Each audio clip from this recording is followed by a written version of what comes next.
Esculpiendo la educación, para dar voz a la juventud.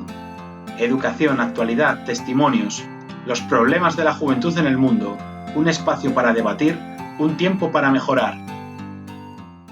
Hola a todos y todas. Hoy iniciamos nuestra andadura a la radio con mucho entusiasmo. Os traemos un programa lleno de actualidad y de sorpresas.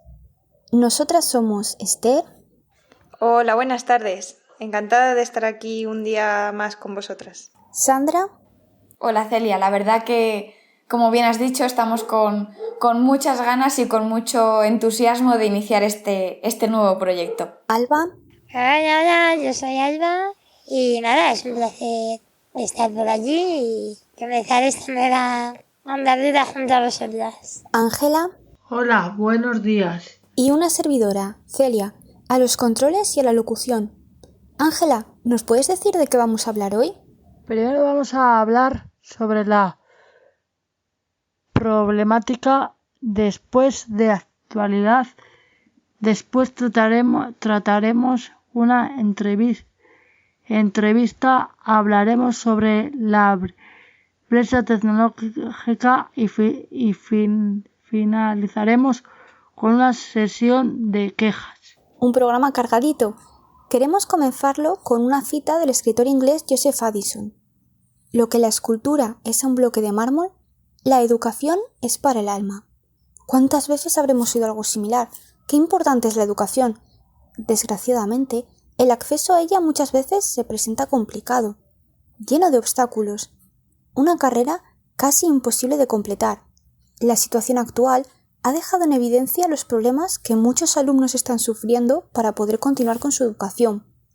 ¿Es la educación realmente inclusiva? ¿A qué problemas nos estamos enfrentando?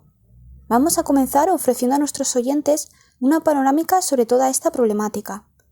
¿Qué dice la ley al respecto?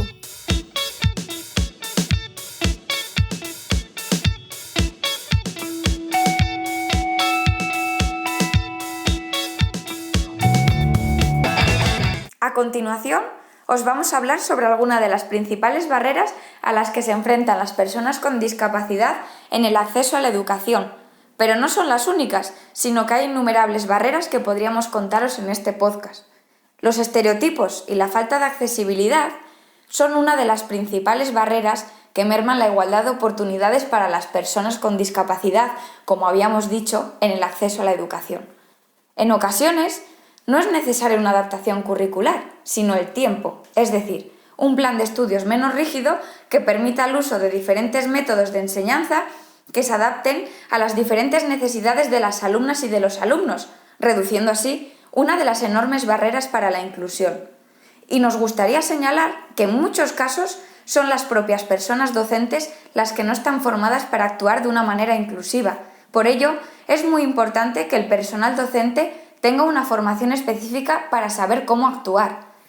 Otra de las principales barreras que queremos destacar son las barreras físicas, ya que la estructura de muchos de los edificios educativos restringen la accesibilidad de las personas con discapacidad desde el primer momento en el que intentas entrar en el edificio. Además, muchos de los centros educativos tienen instalaciones que no se pueden acomodar adecuadamente. Entonces, ¿por qué motivo no se plantean estructuras que sean accesibles desde el inicio en vez de tener que hacer una remodelación de la estructura inicial?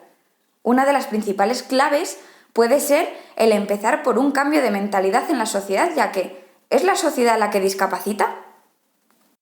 Y no solamente es en el día a día de las personas con discapacidad donde encontramos falta de recursos y de soluciones. Si además nos centramos en los aspectos legales actuales, podemos encontrar determinados vacíos legales que, en muchos casos, afectan de una manera muy negativa al alumnado con necesidades específicas de apoyo educativo. Y tenemos dos ejemplos muy claros. Por un lado, en cuanto a materia legal propiamente dicha, si bien es cierto que el documento que rige la educación actual hace referencia a que las instituciones serán las que se encarguen de que los alumnos con necesidades educativas especiales puedan continuar su escolarización en las enseñanzas postobligatorias y en la educación superior, pero ¿qué pasa en el periodo de los 16 a los 18 años, cuando ya se ha terminado la enseñanza obligatoria y aún no se puede acceder a la educación superior? ¿En todos los casos se facilita ese acceso sin limitaciones a la educación? Hablaremos más tarde de ello. En segundo lugar, un tema muy en boga actualmente es el posible cierre de los centros de educación especial para favorecer el acceso a la educación en centros ordinarios. Aparentemente, parece una medida de inclusión acertada, pero ¿realmente supone una ayuda para este alumnado que requiere una educación especializada y centrada en sus necesidades? Para darnos cuenta de que no, solamente tenemos que fijarnos en el movimiento Educación Inclusiva Sí, Especial También, donde se reivindica el no cierre de los centros de educación especial, en los cuales el alumnado que lo requiere puede tener una atención individualizada y centrada en la persona y en sus características, con ratios menores y con una mayor facilidad para hacer de la educación un proceso acorde a ellos y a ellas. Muchas gracias. Todavía quedan pasos que dar y muros que derribar, pero no perdamos la esperanza. Ya sabemos que no todo es blanco o negro en esta vida. Hay historias que demuestran que un futuro distinto es posible. Ahora, si os parece bien, repasaremos cuáles son los titulares más importantes del sector educativo y vamos a conocer una de esas historias que mantienen viva la llama del cambio y, sobre todo y más importante, de la esperanza.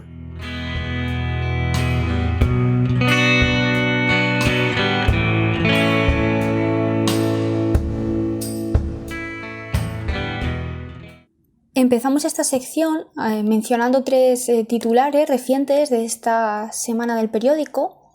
El primero es una noticia del ABC que dice que el cierre de colegios pone en riesgo las terapias de niños con enfermedades raras, puesto que gran parte de los casos de las terapias que realizan estos niños se dan en estos colegios.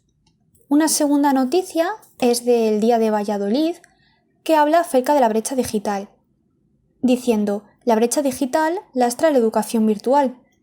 Claro, nos habla de cómo hay organizaciones que están repartiendo tablets, repartiendo ordenadores para que niños que no pueden, ahora mismo debido a la situación que estamos viviendo, puedan continuar con sus estudios. Y la tercera noticia dice: los padres creen que el COVID-19 supondrá un retroceso para la inclusión de sus hijos con discapacidad. Otra noticia del ABC y que trata un poquito más esta problemática. Ahora, después de ver estas noticias, vamos a pasar a hablar acerca de un caso que salió en los periódicos, bueno, también salió en el telediario, seguro que alguno de nuestros oyentes oyó hablar de él, y es el caso de Juan José y su padre.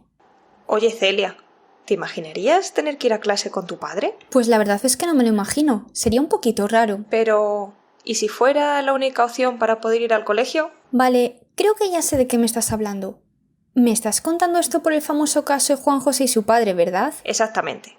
Para quien todavía no lo sepa, en 2019 se graduó Juan José, un estudiante con discapacidad, que solamente tuvo una opción para poder ir a clase en su colegio de siempre, que no estaba adaptado.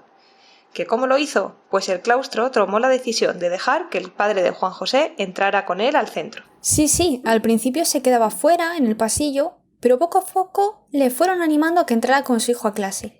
Tal fue la fama que consiguieron Juan José y su padre, ya que ambos iban como pack, que para rendirle homenaje cuando el alumno terminó sus estudios, incluyeron a su padre como un miembro más de la universidad, escribiendo en la orla: el padre de Juan José y de todos. Increíble, una vez más. Se muestra cómo es un claro ejemplo de constancia y superación. Juan José y su padre nos han demostrado cómo el esfuerzo de todos y todas puede ayudar a derribar barreras para conseguir una verdadera educación inclusiva. ¡Wow! Maravillosa e inspiradora la historia de Juan José y su padre. ¿Qué es lo que nos demuestra? Que muchas veces querer es poder y que no solo estamos ante un problema surgido durante la pandemia. Después de este interesantísimo bloque y tras haber analizado la problemática de la educación inclusiva y hecho un repaso a los titulares más importantes, os proponemos una pequeña pausa musical. Así es, Celia. Hoy queremos ayudar a nuestros oyentes a descubrir una gran banda y queremos hacérselos llegar a todas las personas que no les conozcan y también a quienes ya les conozcan, pues que disfruten de ellos. Ellos son The Electric Fairy, son los jóvenes samaritanos que nos hacen llegar su canto el más playero, como es en este caso, y más alegre y más positivo con este temazo en el que nos transmiten toda la felicidad y la positividad, la esencia para encontrar la llave a esa felicidad que es tan necesaria en estos últimos tiempos. Así que sin más, para todos vosotros, los habitanos directos ahí.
Muy bonita la canción, ¿verdad que sí? Ahora que nos hemos relajado, hemos disfrutado de la música, llegamos al ecuador de nuestro programa. ¿Recordáis que al principio os dije que traíamos una sorpresa? Pues aquí está. Es el momento de Plasmamos tu historia, nuestra sección de entrevistas. Contamos con el enorme honor de poder inaugurarla con una entrevista a Alba, colaboradora de este programa, que ha aceptado que la enredemos y contemos su historia. Alba, bienvenida. Muchísimas gracias por contarnos tu experiencia. Hola chicas, un placer estar por aquí con vosotras. Como habéis podido ver, hoy tenemos la enorme suerte de entrevistar a Alba, estudiante de musicología en la Universidad de Salamanca, y por ello queremos escuchar de primera mano cómo ha sido su trayectoria educativa y, como bien ha mostrado Alba, dar voz a su historia. Por ello, Alba, ¿nos puedes contar un poco tu trayectoria educativa? Ante todo, gracias a vosotras por darme esta oportunidad de poder dar voz a mi historia, como muy bien habéis dicho. Mi educación comenzó de una forma habitual, asistiendo al colegio. A partir de los 4 años tuve problemas respiratorios por los que ya no pude volver de forma continuada a las aulas. Entonces, a partir de esa edad, mi educación se realizó en el domicilio con un profesor de educación especial hasta que terminé la ESO, un cuarto de la ESO. Entonces, Alba, por lo que nos has comentado, hasta los 4 años has podido acudir de forma presencial a tu formación académica y a partir de los 4 años esto ha cambiado, es cierto, ¿verdad? Sí, así es. Después pude asistir puntualmente, mi madre me acompañaba y se quedaba afuera en los pasillos, pero solo de forma puntual. La forma continuada fue en el domicilio. Alba, nos imaginamos que has tenido que hacer frente a diferentes obstáculos a la hora de acceder al sistema educativo. ¿Nos podrías contar los que más te han marcado? Pues así es, Ángela. Realmente no está siendo muy sencillo. Y bueno, sobre todo está siendo estoy encontrando más obstáculos personales, precisamente, que físicos. Pero bueno, realmente la educación, tanto a nivel de libros, cualquier utensilio que tengas que utilizar de cara al estudio, no es sencillo hacerlo con una discapacidad. Los lugares no suelen estar muy accesibles y, como comentaba, las personas tampoco suelen estar muy acostumbradas a un trato especial y normalmente de primera suele crear bastante rechazo. Como bien has comentado, Alba, ha sido bastante complicado, has tenido muchos obstáculos personales, más que físicos incluso, como bien has dicho, pero como hemos explicado al principio del programa, hay un vacío legal entre los 16 y los 18 años. ¿Cuál ha sido exactamente tu realidad? Pues sí, la verdad que a veces no es agradable, pero bueno, hay que seguir luchando y peleando y llegar al destino, que es importante. Lo que me comentas de 16 años, la verdad que es un gran problema, un gran hándicap, que como te comentaba antes, pues la educación especial en casa, con el profesor en el domicilio, se me dio hasta los 16 años, que terminé ya eso, la educación obligatoria, pero posteriormente no hay ninguna solución domiciliaria de cara al bachiller, a la universidad o cualquier otra educación posterior a la obligatoria. Entonces, bueno, sí que hay institutos a distancia y estudios a distancia, pero que no te permiten el acceso hasta los 18 años. Entonces, bueno, fueron 2 años yo estuve ahí sin hacer nada, esperando, realizando mis estudios por mi cuenta con profesores particulares y demás, hasta que por fin pude cumplir los 18 años y realizar estudios a distancia en un instituto de esta modalidad en Salamanca. Entonces, Alba, por lo que nos estás comentando, de los 16 a los 18 años no has podido realizar ningún tipo de formación. Pues sí, Sandra, realmente esos 2 años a nivel oficial fueron prácticamente perdidos y sabáticos porque, como te comentaba, el bachiller a distancia es una modalidad para adultos nocturna, se realiza por la tarde todas las clases y básicamente en el instituto de Béjar, porque estaba cruzando ya eso en este instituto, en el río Grande de Béjar, se me dijo desde la orientación, la persona encargada de orientación, me dijo básicamente que para qué iba a seguir estudiando, que ya bastante ya había sacado ya eso, que mucha gente de mi edad por aquel entonces ni siquiera acababa ya eso, y que al fin y al cabo que alguien como yo que no iba a hacer nada con su vida, pues que para qué quería seguir estudiando bachiller, una carrera, tal. Y más o menos, pues, esa es el mayor handicap que me he encontrado, que me he ido encontrando a lo largo de mi vida. Como os comentaba, los problemas más a nivel de sociedad más que de lugares no accesibles y demás. Pero bueno, como te comentaba, yo siempre he seguido estudiando, realizando mis clases particulares y demás para nunca dejar de aprender y de formarme, así que bueno, aproveché para ello. Alba, actualmente eres estudiante de la universidad. ¿Cómo estás viviendo estás viviendo el estudio durante la pandemia? ¿Has notado cambios tras esta situación? Sí, realmente después de realizar este bachiller a distancia, también en el domicilio, bueno, pues accedí a la universidad, estoy realizando todos mis estudios también desde aquí, aunque realmente no está siendo nada fácil ni agradable lo que os comentaba un poco antes. Más sobre todo por los impedimentos de otras personas más que por otras cuestiones. Y bueno, estoy tratando de hacer lo que puedo, sin apenas materiales y ninguna facilidad, ni apenas ninguna adaptación más que de hacer los exámenes en casa y poco más.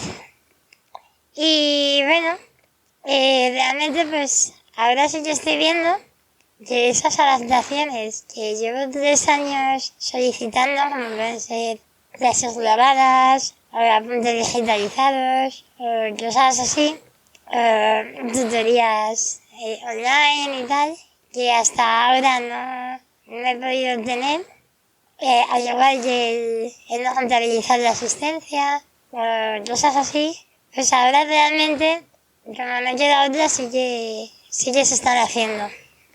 Entonces, bueno, pues he notado ese cambio. Y ahora realmente todo es mucho más accesible y mucho más sencillo, porque ahora no queda otra que antes cuando lo solicitaba. Muchísimas gracias, Alba, por tu testimonio.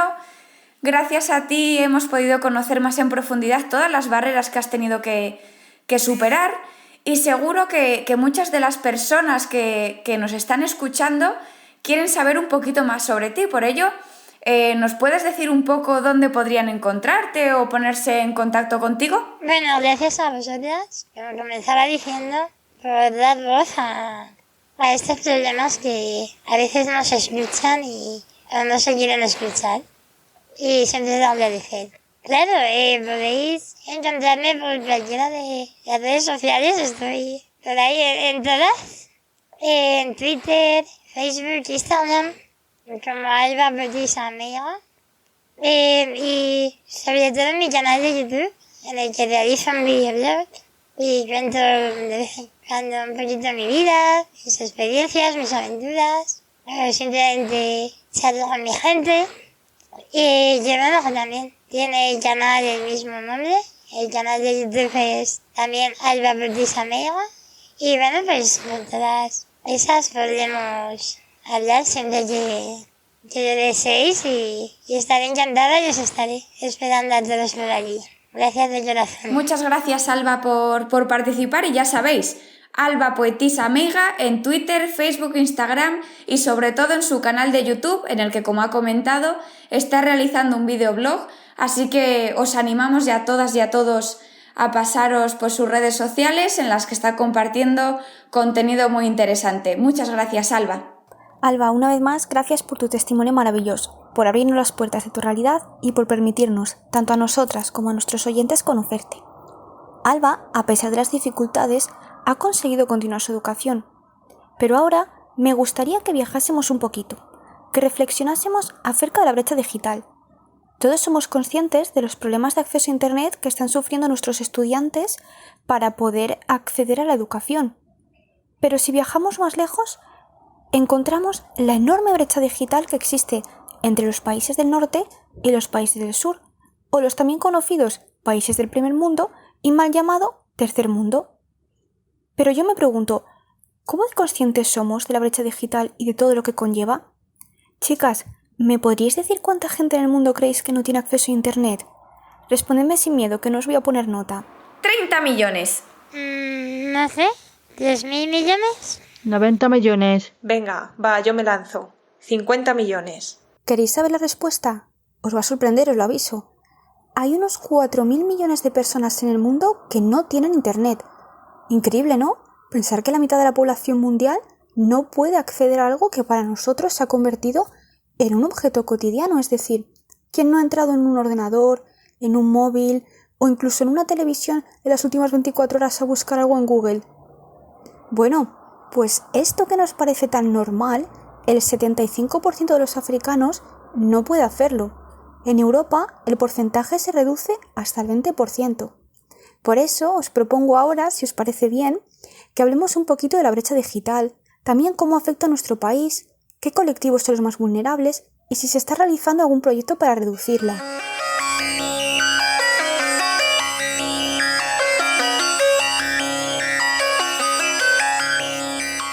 Como bien nos decías, Celia, hay unos 4.000 millones de personas en el mundo sin acceso a Internet. Y añado un par de porcentajes más. Tan solo el 51% de la población mundial utiliza Internet y el 90% de las personas no conectadas viven en países en vías de desarrollo.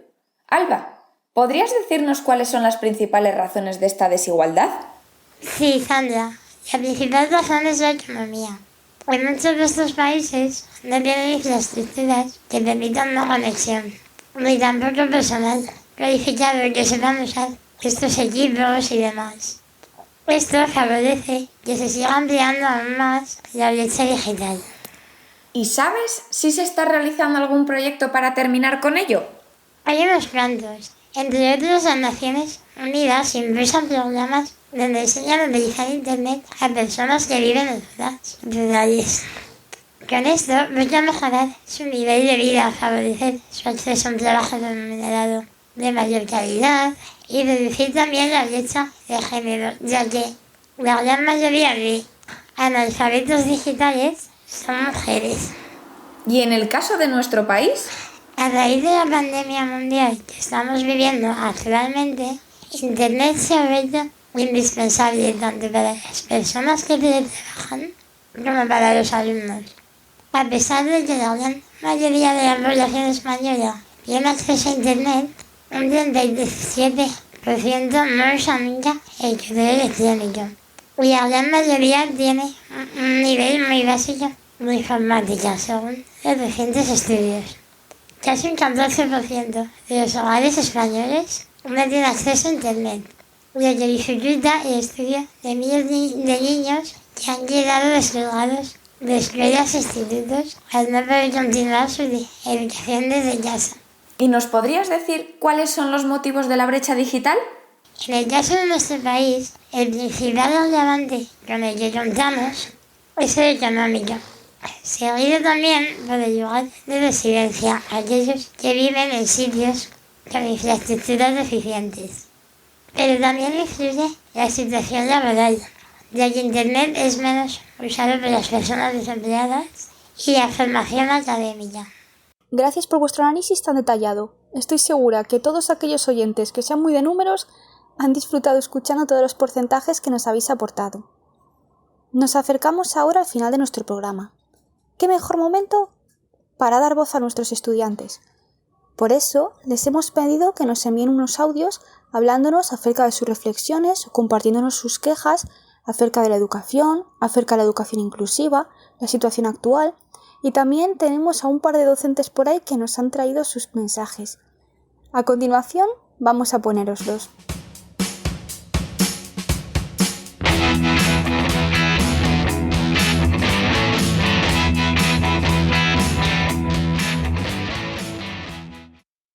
Comenzamos nuestra sección de quejas con un audio que nos envían con una preciosa reflexión acerca de la brecha digital y la desigualdad de género.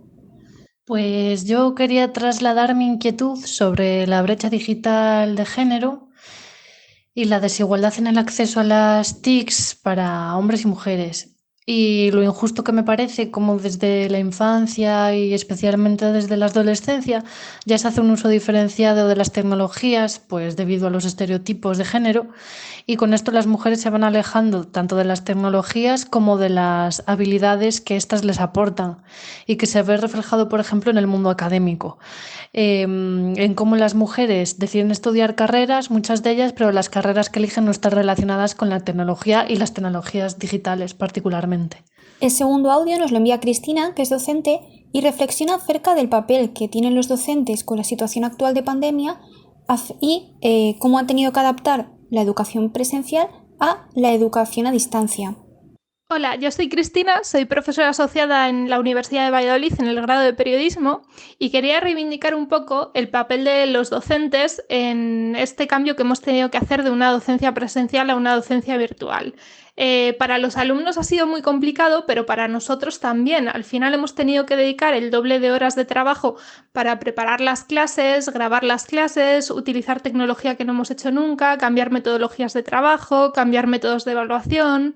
Entonces, nuestro papel ha quedado un poco escondido y entiendo que ha sido muy difícil para los alumnos, pero quería reivindicar el papel del profesor, para el que también esta situación ha sido muy complicada. Gracias, Cristina, por tu audio y por tu reflexión. Ahora pasamos a nuestro tercer audio, que habla acerca de la educación inclusiva en los centros educativos. Quería hacer una breve reflexión sobre la educación inclusiva que se vive hoy en día en los centros educativos. Creo firmemente que estamos avanzando en una educación de calidad, una educación diversa, pero aún quedan muchas barreras mentales que derribar por parte tanto del alumnado como del profesorado de dichos centros. Nuestro cuarto audio es una denuncia personal acerca de la lentitud de la educación de tipo inclusiva.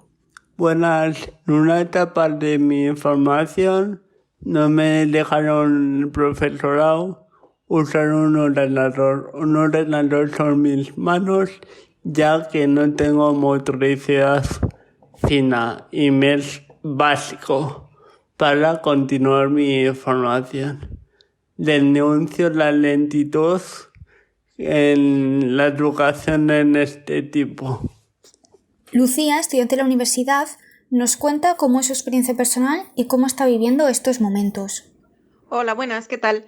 Soy Lucía, estudio en la universidad y os quería comentar que ahora los profesores utilizan muchos recursos para gamificar contenidos en el aula y demás, pero muchas de esas aplicaciones que utilizan la verdad es que no son accesibles para personas con discapacidad. Y esto hace pues, que se produzcan como muchas diferencias, una brecha entre los alumnos. Y finalmente, una última queja acerca de la brecha digital. Pues mi queja va un poco enfocada a la brecha digital.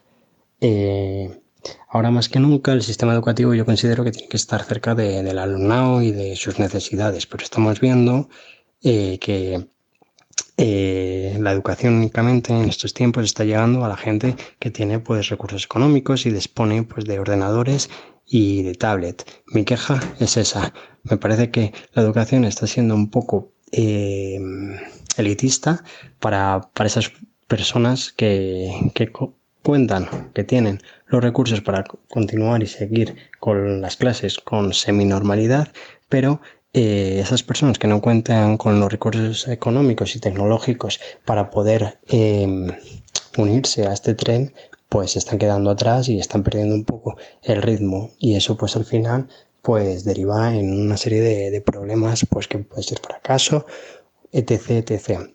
Entonces, por ahí va enfocada mi queja. Muchas gracias a todos los que nos habéis mandado vuestras quejas. Seguro que más de uno habrá tomado nota de ellas. Con esto terminamos el primer programa de Esculpiendo la Educación, un espacio para debatir, un tiempo para mejorar. Muchísimas gracias a todas las personas que habéis participado dando forma al programa, así como a todas las que nos habéis escuchado. Doy gracias especialmente a mis compañeras Esther, Ángela, Alba y Sandra por el enorme trabajo que han hecho. Podéis seguirnos a través de nuestras redes sociales, Facebook, Twitter e Instagram, introduciendo el mismo nombre del programa, Esculpiendo la Educación. Hasta pronto. Gracias, chicas, por compartir esta nueva andadura de las juntas. Y nada, nos vemos en el próximo programa. Chao, chao. Ha sido un placer compartir estos minutos con vosotras. Nos vemos muy pronto y gracias por toda la información tan valiosa que hemos compartido. Muchas gracias a todos y a todas por haber compartido este espacio con nosotras y continuaremos con más podcasts para dar voz a la juventud. Nos podéis volver a escuchar a cualquier hora en nuestro podcast, alojado en anchor.fm, en Spotify o en Apple Podcast. ¡Hasta pronto!